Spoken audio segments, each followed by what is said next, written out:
Chapter 9, Government of the People, by the People, for the People, by Abraham Lincoln, the Gettysburg Address on the 19th of November, 1863.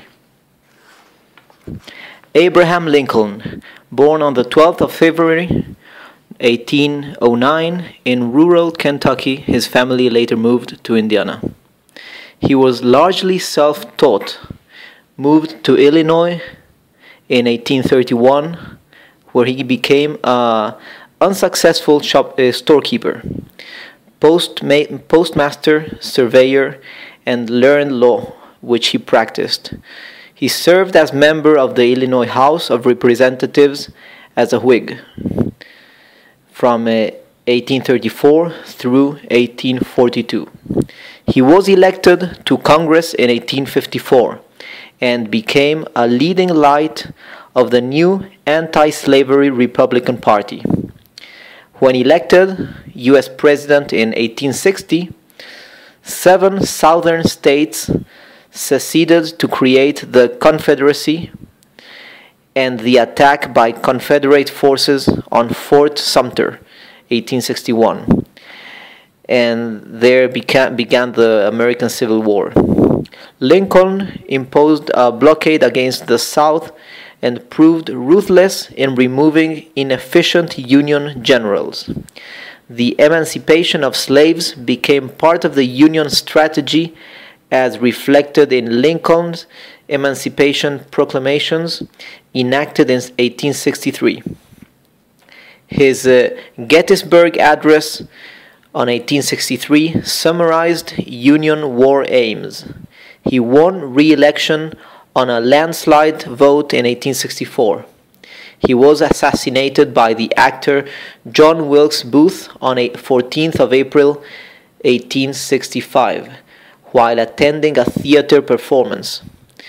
In December 1865, the 13th Amendment to the Constitution abolished slavery in the United States.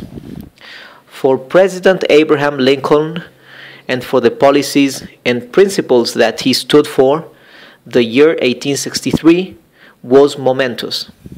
It began when his Emancipation Proclamations of the previous year came into effect on the 1st of January. These declared freedom slaves in all territories controlled by his Confederate opponents who were fighting to secede from the United States.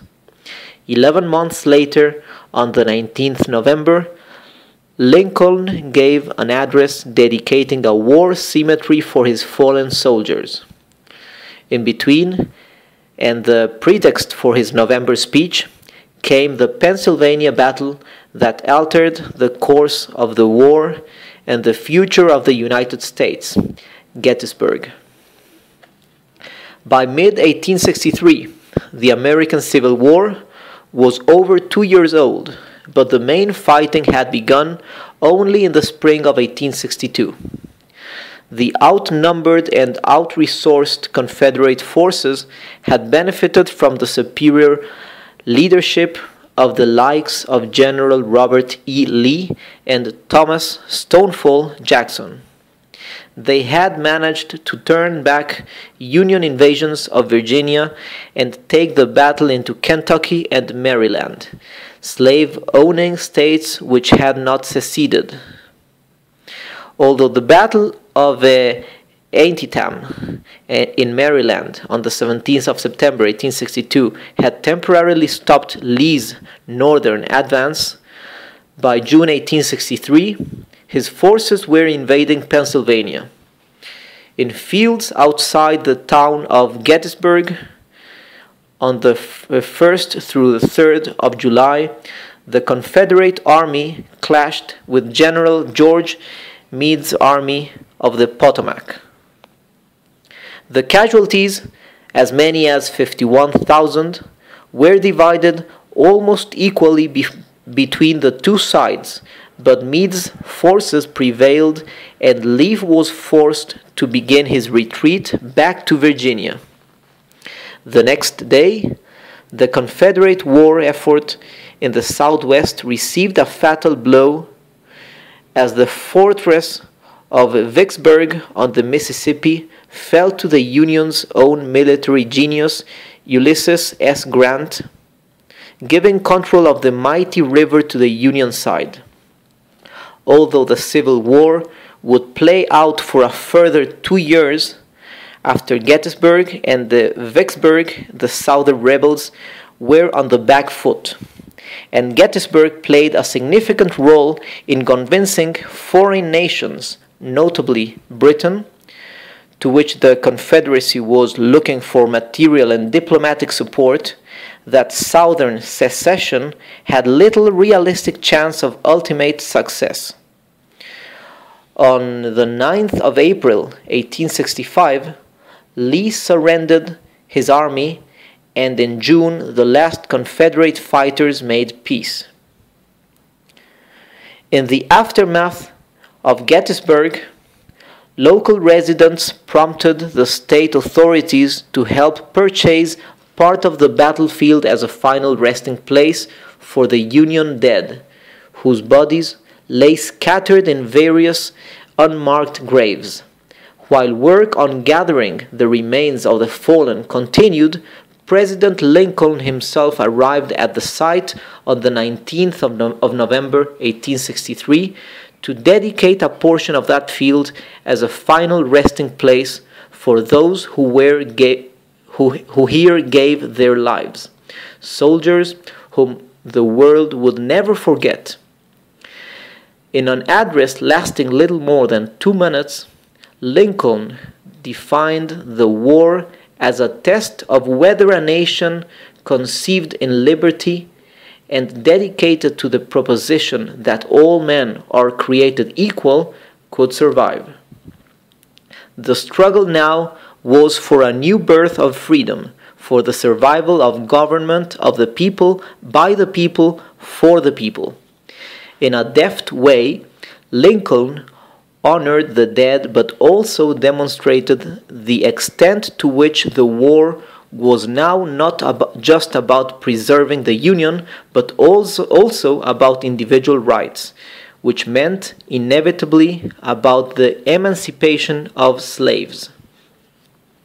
Lincoln thought that people would little note nor long remember what we say here, but the Gettysburg Address lasted very much longer than did Lincoln himself, who fell prey to a Confederate sympathizer's bullet in 1865. The speech achieved immortality as a succinct encapsulation of American sacrifice in the cause of freedom. Quote, 87 years ago, our fathers brought forth on this continent a new nation, conceived in liberty and dedicated to the proposition that all men are created equal. Now we are engaged in a great civil war, testing whether that nation or any nation so conceived and so dedicated can long endure. We are met on a great battlefield of that war. We have come to dedicate a portion of that field as a final resting place for those who here gave their lives that that nation might live. It is altogether fitting and proper that we should do this. But in a larger sense, we cannot dedicate, we cannot consecrate, we cannot hallow this ground. The brave men, living and dead, who struggled here, have consecrated it far above our poor power to add or detract. The world will little note nor long remember what we say here, but it can never forget what they did here. It is for us, the living, rather to be dedicated here to the unfinished work which they who fought here have thus far so nobly advanced.